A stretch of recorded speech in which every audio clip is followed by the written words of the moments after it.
नमस्कार दोस्तों, आज हम लोग चर्चा करेंगे पारिस्थितिकी तंत्र के घटक।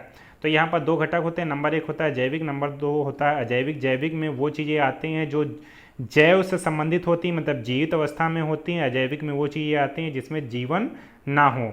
ये दोनों घटक होते हैं पारिस्थितिकी तंत्र को बनाने में। तो सबसे पहले हम वर्णन करेंगे जैविक घटक। जैविक घटक क्या होते हैं? उत्पादक, जो चीज़ों को उत्पादित करते हैं, जैसे शैवाल और पेड़ पौधे। पेड़ पौधे अब स्थल में होते हैं, शैवाल जो होता है वो पानी के अंदर होता है। उपभोक्ता, उपभोक्ता में क्या होता है? जो जीव जंतु जो उत्पादक द्वारा बने हुए चीज़ों को खा लेते हैं, जीव जंतु और मनुष्य। अब घटक क्या होते हैं? जब जीव जंतु मर जाते हैं तो उनको अवशोषित कर लेते हैं, उनको खा लेते हैं, वो ऐसी चीज़ें अब घटक कहलाते हैं। लेकिन ये सभी जीवित अवस्था में होती हैं, इसलिए ये जैविक में आता है। अजैविक में क्या आता है? कार्बनिक चीज़ें। कार्बनिक चीज़ें, अकार्बनिक चीज़ें, भौतिक। जैसे कार्बनिक चीज़ें में क्या होता है? प्रोटीन, जहाँ पे कार्बन की मात्रा पाई जाती है। जितने ये पदार्थ हैं इसमें कार्बन की जरूर मात्रा पाई जाएगी, इसमें कार्बन की मात्रा नहीं पाई जाएगी।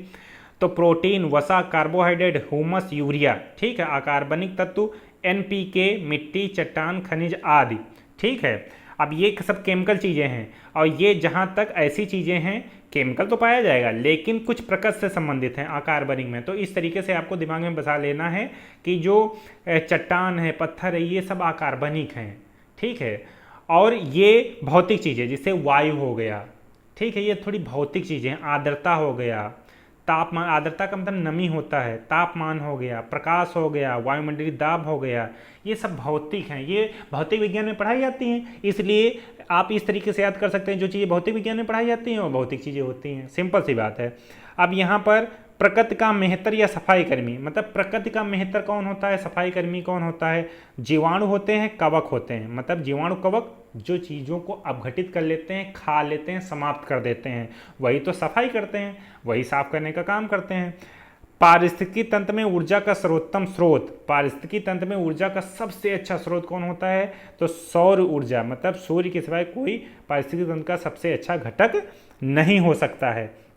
इसके बाद में अब एक नज़र और देख लें कि जैसे कभी कभी क्वेश्चन आ जाता है, उसमें ऑब्जेक्टिव दिए होंगे कि उत्पादक कौन कौन से होते हैं। तो हरे पौधे, शैवाल उत्पादक होते हैं। उपभोक्ता कौन होते हैं? जीव जंतु, मनुष्य होते हैं, जैसे मैंने ऊपर बताया।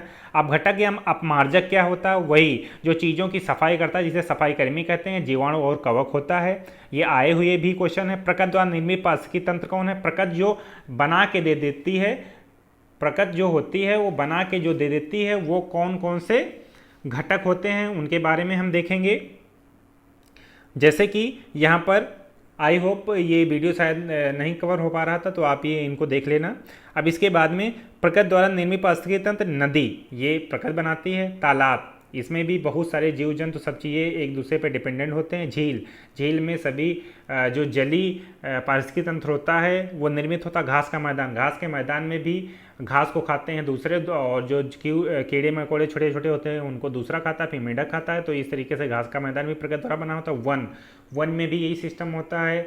शेर के नीचे जो होते हैं उनको शेर खाता है। फिर जैसे एक सिस्टम पूरा बना होता है, उसमें भी छोटे बड़े को खाते हैं, बड़े बड़े खाते हैं। इस तरीके से एक दूसरे के ऊपर डिपेंडेंट होते हैं।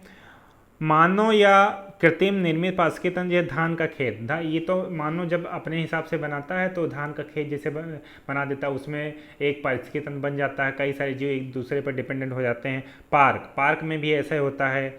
और बगीचा, बगीचा भी बना बनाया होता है, मनुष्य द्वारा होता है। एक्वेरियम, एक्वेरियम भी होता है जो कांच के बर्तन में मछली डाल के बना दिया जाता है, घरों में रखा होता है, जिसमें कांच का बर्तन होता है बहुत बड़ा, उसमें पानी भर दिया जाता है और उसमें मछली डाल दी जाती हैं, लैया डाल डाल के खिलाया जाता है उनको जीवित रखने के। जो घरों में शोपीस के लिए होता है उसे कहते हैं एक्वेरियम, ठीक है। तो इस तरीके से ये सब चीज़ें हैं। आपको इसमें कितना समझ में आ रहा है, क्या नहीं समझ में आ रहा है, कमेंट करके जरूर एक बार बताइए। धन्यवाद।